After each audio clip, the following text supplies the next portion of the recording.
All right, let's take a little time now to find out what is trending left. We start in Madison, Wisconsin, my home state, where a kid-friendly Pride Festival was just held.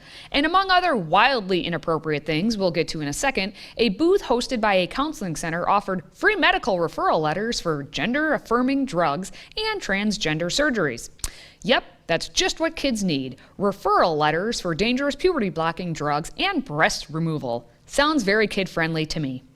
But we can't stop there because a gay nightclub called The Five advertised a sold-out event featuring none other than a teenage boy dressed in drag sexually dancing for adults.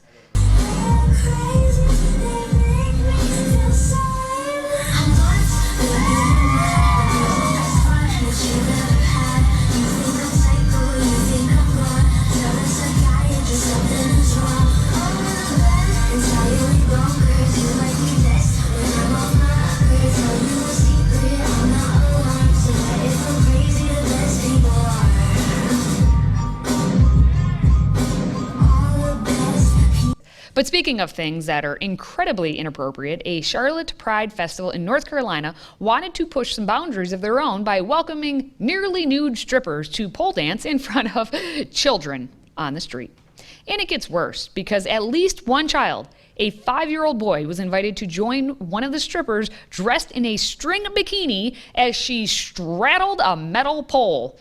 One quick note before we play the video. For those who say this isn't a big deal, I point out that even Twitter placed a warning on the post saying the content was sensitive. So take that for what it's worth.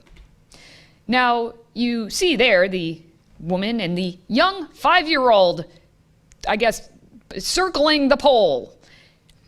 And somehow that's appropriate.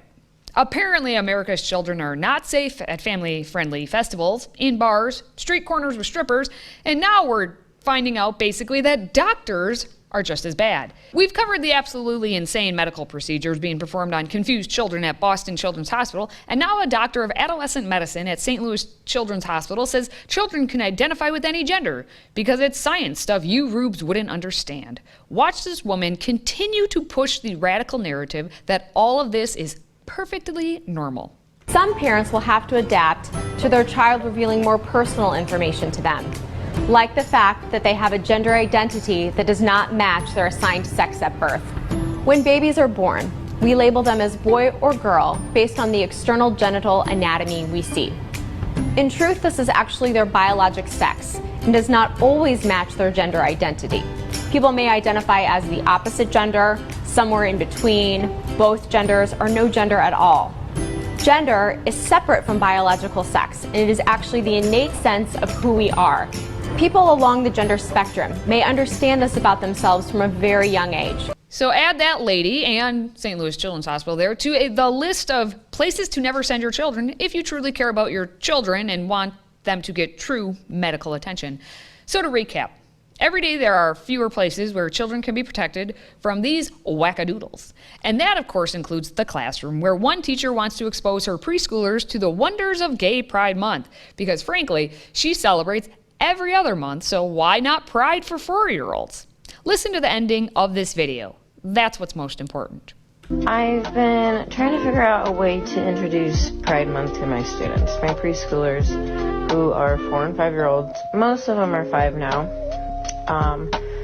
But, you know, we've done everything else. We've done Native American Heritage Month, Latinx Heritage Month, Black History Month, AAPI Month, last month, you know, Women's Month, March. So I'm like, we have to do Pride. Like, I'm bisexual. I don't know if I'm able to, like, say that to the students. Ah, there it is. She's bi. So, of course, if you saw what her TikTok was, at Big Banging Babes. That's delightful. Of course we need to have Pride Month be, you know, celebrated for all. Where's my left-handed person's month? Where is my short person month? I am so deprived over here. But finally, we're going to wrap things up with a spot of good news, as a Utah teacher has been placed on leave after publicly touting that her classroom was built for non-white students. In Utah, people. Back in August, the 4th grade teacher posted a video saying that this was the first time she would be teaching in a classroom where the majority of students were white, adding that she had made an effort to limit representation of white kids in the materials she presents to students. Watch this Looney Tune. So for the first time in my life, I'm going to be teaching at a majority white school. And I'm kind of interested to see how students and parents react to my classroom, or if they even notice anything about it, because it's built for non-white students. I have a big stack of coloring pages that students can use, and not a single one with a person on it depicts a white person or character. And then the only Disney princesses I have are Mulan and Moana, because they're some of my favorites, and coincidentally they are not white. I feel like some parents might have something to say about that. If my experience with posh white parents in the past holds true for this year. Who's the racist now? Who? You. Well, thankfully, that's going to wrap up this segment. More craziness next time.